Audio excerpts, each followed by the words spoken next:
Cheevo, guys! What up, guys? This is Cheevo, guys! back here again with another achievement guide. Today, we're going to be focusing on Soko-bunny. This game was developed and published by Dillyframe. The last game that they released was Bunny Parking, and that one was a pretty easy completion. However, this one is not going to be as easy, mostly because we're going to have to play a lot more puzzle levels. In Bunny Parking, we only had to complete one level on each difficulty, so ultimately we only needed to complete 3 levels total. In this game, we're going to have to complete 10 levels on each difficulty, and there's 3 different difficulties. So ultimately, we're going to need to play 30 levels. So this guide is definitely going to come in handy in effort to beat the levels quickly, because ultimately, this is a Soko-ban style puzzle game, which is where you move around blocks to be able to beat the puzzle. Now, without a guide, this game is probably going to take anywhere from 4 to 6 hours. However, with a guide, it's probably going to take about 2 hours. So this game has 24 achievements worth 1,000 gamer score. Ultimately, 6 of the 24 achievements are going to be related to the puzzles. All of the other achievements are going to be related to doing random tasks around the open world part of the game. Now, first things first, we're going to start up training. There is an achievement related to doing all of the training missions. There's 10 training missions total.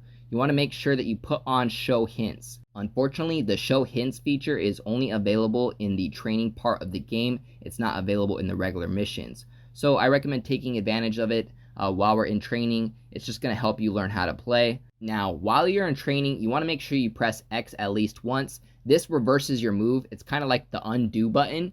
You also want to make sure that you stand in the way of the block and then undo it, and it's going to hit you, and that's going to unlock another achievement. So just make sure that you get both of those achievements knocked out while we're in the tutorial. Also, I just wanted to make sure that I mentioned the rewind or undo feature, just because it's going to be key in finding success in the hard levels. I found that once I got to the hard difficulty, the only way to complete some of those levels was to take advantage of the undo feature. Now, the objective of the game is to move around the blocks to the point where we can get these boxes on the pallets. Once they're on the pallets, they're going to turn yellow, and that means they're on the correct spot, or at least one of the available correct spots. You're going to have to move them around until they're all on pallets. Once they're all on pallets, they're all going to be glowing yellow, and you're going to finish that level. Once you finish the 10th level in the tutorial, we're going to unlock our next achievement.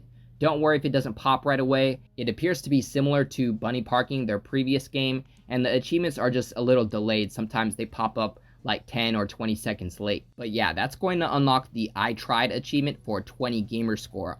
So at this point, we can go ahead and dive into the real game. Once you spawn in the open world level, the main level in the game, you want to press start and then go to SOS. This respawns you at the beginning of the level. You want to press this 50 times because there's a secret achievement for pressing SOS button 50 times. So let's just go ahead and get that knocked out now. Next, you want to walk into the porta potty next to the building you spawned in, and you're going to walk into the toilet, and you're going to drop to a secret part of the level. That's going to unlock our next achievement. That's going to be the toilet achievement for 5 gamer score.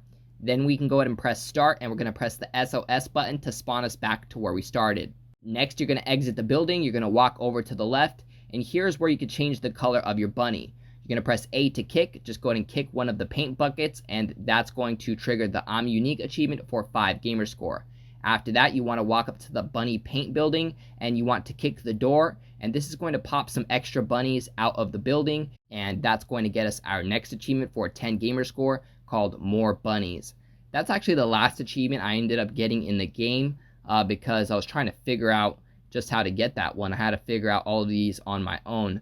When I first got the key to this game, nobody had played it yet. There wasn't any YouTube videos or guides, not even any written guides online. So I had to figure out all of this to make this guide. And once I had everything down and I knew where everything was, I just ran through it on a backup profile just so I can get some good footage for you guys going from achievement to achievement. That way this video could be quick and to the point. So what you want to do is walk over to this football field, or some would say soccer field, and we're going to be getting 2 achievements over here. One is for getting kicked 50 times, and then one is for scoring 15 goals. You should also get your achievement for getting 50 kicks. Your kick counter is on the upper left-hand side.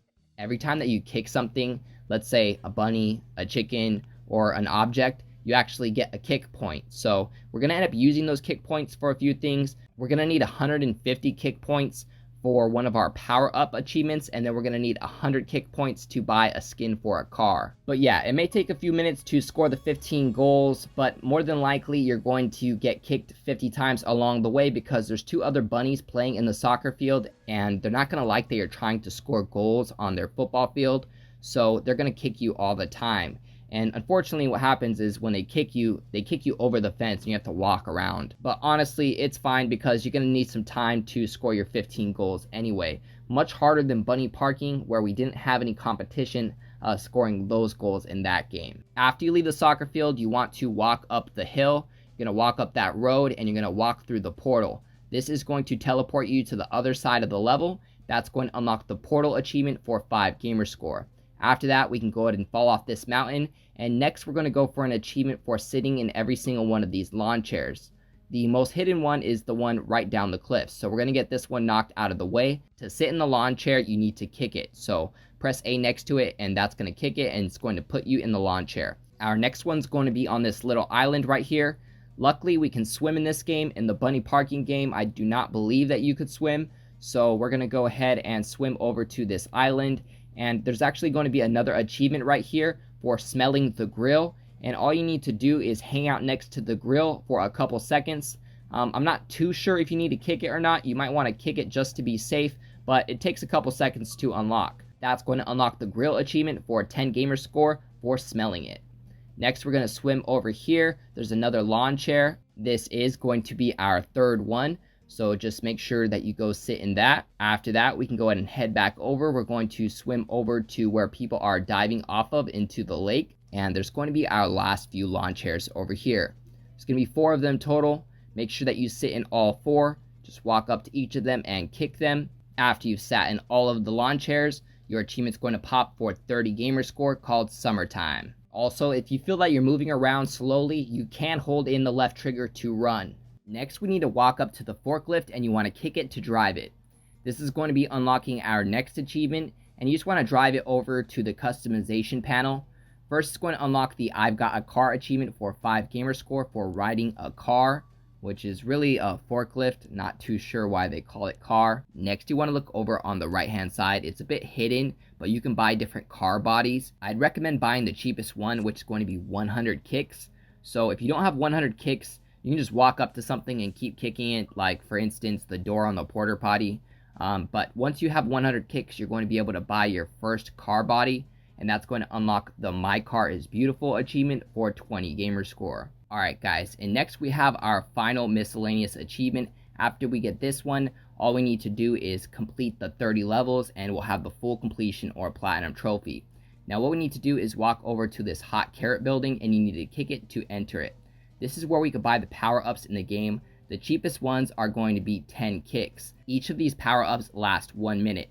Now there is an achievement for getting your power-ups up to 10 minutes. So what we need to do is kick one of these buckets. They represent the buffs or power-ups in the game. We need to kick it 10 times to stack the 10 different power-ups. That's going to give us 10 minutes. More than likely, you're probably going to have to kick it 11 times because you're not going to kick it that many times in 1 second. So ultimately, to get this, guys, you want to make sure that you have 110 kicks because you're going to need to kick the power-up 11 times. Now that's assuming that you kick one of the cheaper power-ups, which are both 10 kicks. And once again, this achievement popped pretty delayed for me. So next we're going to go ahead and dive into the main part of the game. There is 3 different difficulties. There is Mini, Midi, and Maxi. We need to complete the first 10 levels in each of these difficulties. There's 2 achievements related to each difficulty. We get an achievement for completing our first level on a difficulty and then our 10th level on a difficulty.